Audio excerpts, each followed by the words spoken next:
everyone, welcome back to my channel. So I've done a few makeup don'ts videos in the past and they've gone really well, but the only problem is that you don't really learn anything from them.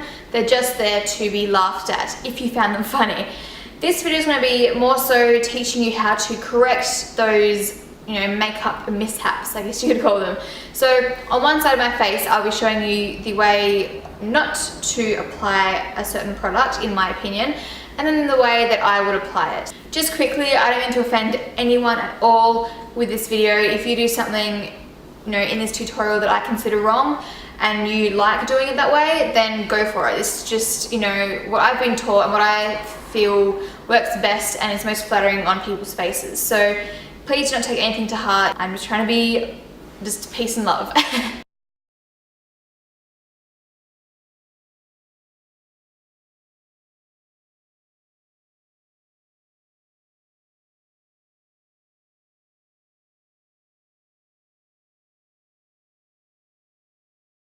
Now I have the camera set up in a very unflattering angle. It's like straight onto my face, very confronting, but it just kind of shows you the makeup a little bit better. So the first makeup mishap is choosing the wrong foundation shade. Now I know you're not going to choose the wrong foundation shade on purpose. It's usually just a case of being matched to the wrong shade, not being able to test out the color on your skin in store, or just simply not knowing how to choose the right foundation shade. If I turn my head this way, you can see that this side of my face matches my neck. I've got fake tan on, that's why this foundation is quite yellow, but it needs to be yellow, otherwise it's not going to match my body, and that's the whole thing with foundation, is it has to match your body.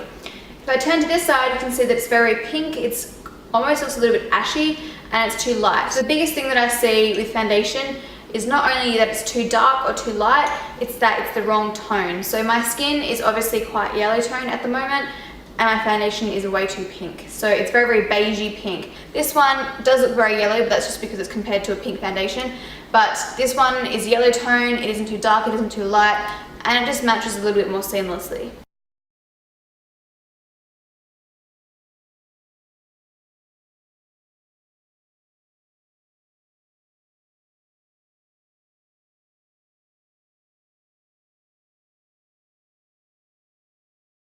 Now I've skipped concealer and I've gone straight to powder. So the problem with this side of my face is that firstly, the powder is the wrong shade. It's way too warm toned. So this has just made my skin look even more pink. And even if my foundation was the right shade and I put this over, it would still make my foundation way too pink. So try and find a powder that is the right shade, that complements your foundation shade and doesn't override it. The next thing that I've done many times before, and I know many people have done as well and continue to do, is use a powder foundation over a foundation. The difference between pressed powder and a powder foundation is that a pressed powder can be used just to set your foundation, rather than a powder foundation, which is usually meant to be worn on its own, so it doesn't need anything underneath it because it has a decent amount of coverage. So if you're wearing a foundation, mainly full coverage, and then you go over with a powder foundation, it's like full coverage plus full coverage, and it's very thick. I'm totally aware that some girls have very bad skin and they can't help it, and that gives them more confidence, and by all means go for it. But there are many girls who have flawless skin who don't need to hide it, and this is coming from me who loves full coverage. So anyway, now this side has been set with a pressed powder, and it's using a shade that complements my foundation's shade. So it's still a yellow based powder and it hasn't added much coverage.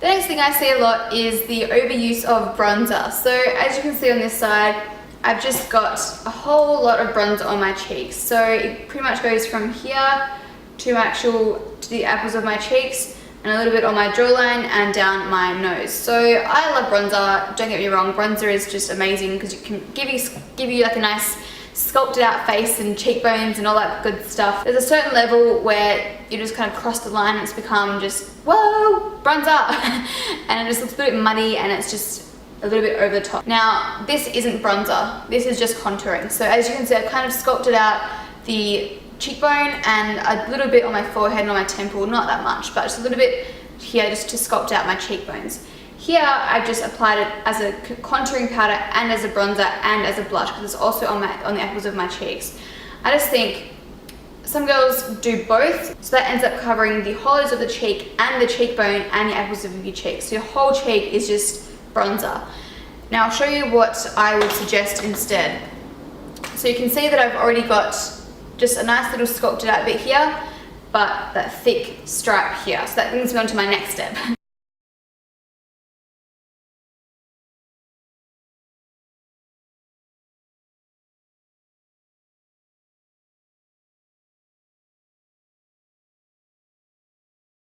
So as you can see on this side of my face, I've just got a little bit of blush going from my temples to the apples of my cheeks.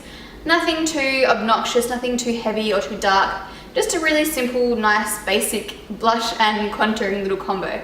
This side, because I already had the bronzer and then I'm going over with a blush, it's like, whoa! It's just really intense. It's really, really dark, and it's just kind of, we wear blush because we want it to look natural and like we're just flushed and we just come back from the gym and we're just, you know, the blood has rushed to our cheeks because we're acting, we're glowing and youthful, whatever. And we contour or we bronze to make ourselves look more sculpted and sun-kissed.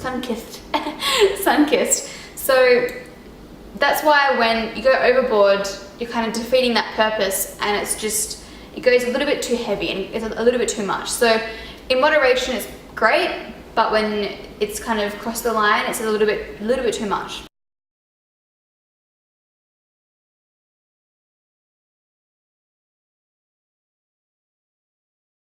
Now the next thing I see a lot is people neglecting their eyebrows. So eyebrows are just the most amazing things in the universe, honestly. If you fill them in right, or you wax them right, or you shape them right, they have the power to frame your whole face, and they just make anyone 10 times prettier or more attractive. I just honestly think they're like just a secret weapon of everyone's faces. Now if you weren't lucky enough to be born with nice, thick, full eyebrows, then you can just fill them in. Or if you were born with tongue-tied, thick, full eyebrows, then you can get them shaped or waxed to complement your face shape, and that will just transform your whole face.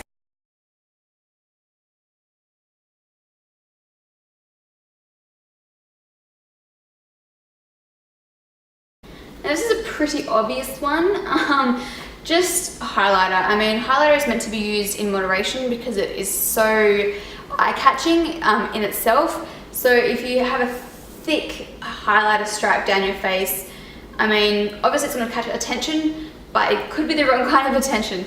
If it's just a nice little, very subtle amount of sheen on the cheekbone, it's going to make your cheekbones look like they're just sky high and very round and high and just beautiful.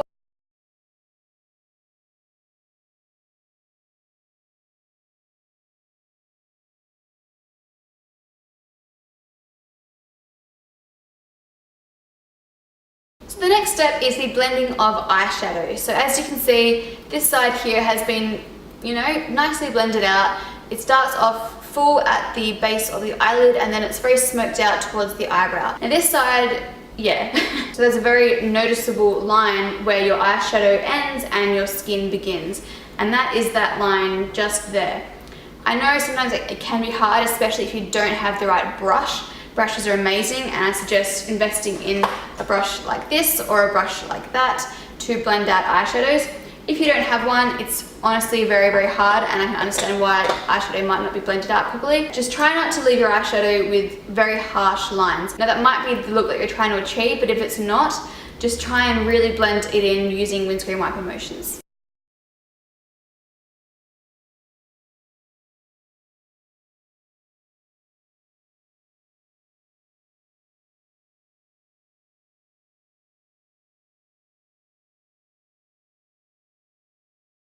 So my next point is obviously eyeliner. Now if you like your eyeliner like this, awesome, keep doing it, whatever you feel comfortable with. But in terms of what will flatter your face the most, I honestly think it looks best if you do a bit of eyeliner on the top of your lash line, blend it out with your finger or a brush, and then trace a little bit of that eyeliner on the bottom, you know, outer corner of your,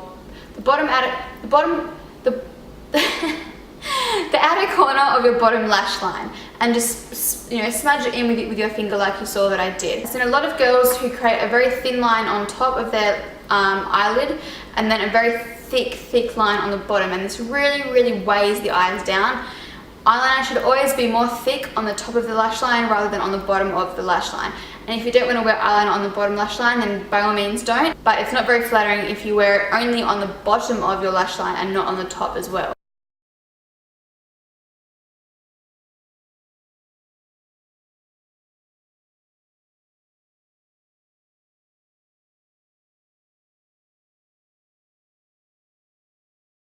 So the next common mistake is mascara. So this side you can see it's just a nice even application of mascara on my top and bottom lashes. Some people don't like putting mascara on their bottom lashes, and that's fine, it's whatever you personally prefer.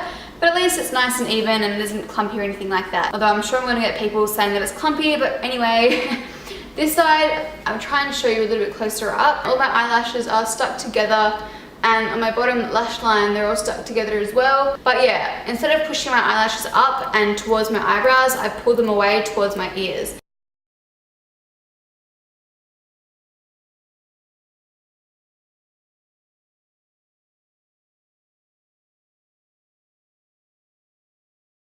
Using lipsticks that are just way too light, just way too light. They almost look like concealers, or even using concealer on your lips. It's just not meant to be used for that purpose. It's drying the lips. It makes your lips look flaky and just, yeah, dehydrated. Whereas if you have a nude lipstick, and by the way, these are both nude lipsticks, if you have a nude lipstick that does dull down the actual colour of your natural lips, at least my lips still look, you know, identifiable as lips. And if you like your makeup like this, then that's awesome, and I'm not being sarcastic. I mean, wear it. It's whatever you feel comfortable in. But in my opinion, there are more flattering ways of applying your makeup. So there we've got that one.